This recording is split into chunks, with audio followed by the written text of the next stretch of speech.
हज़रत आसिया रज़ी अल्लाह अन्हा फ़िरौन जैसे ज़ालिम बादशाह की बीवी थीं, मगर उनके दिल में नूर ईमान चमक उठा था।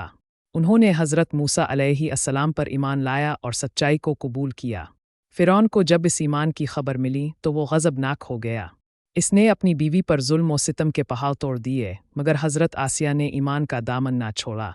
इसे एक पहाड़ की चोटी पर ले जाकर सख्त सज़ा दी गई, ज़मीन पर लुटाया गया, हाथ पीर बांध दिए गए, मगर हज़रत आसिया की ज़ुबान पर अल्लाह का नाम जारी रहा।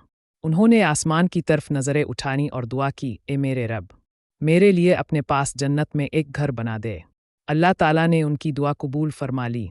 इसी वक्त उनके सामने जन्नत का मंजर खोल दिया गया और उनके दिल को सुकून अता हुआ। फ़िरौन ने अपने जुल्म को बढ़ाते हुए हुक्म दिया कि इसे शहीद कर दिया जाए, मगर हज़रत आसिया पहले ही रूहानी तौर पर जन्नत की खुशबू महसूस कर रही थीं। जैसे ही उन पर आखिरी ज़रब पड़ी, उनकी रूह परवाज़ कर गई और वो जन्नत के आला मकाम पर फाइज़ हो गईं। हज़रत मोहम्मद सल्लल्लाहु अलैहि वसल्लम ने फ़रमाया, औरतों में सबसे अफ़ज़ल आसिया बिन्त मुज़ाहिम हैं। उनका मकाम जन्नत की औरतों में बहुत बुलंद है।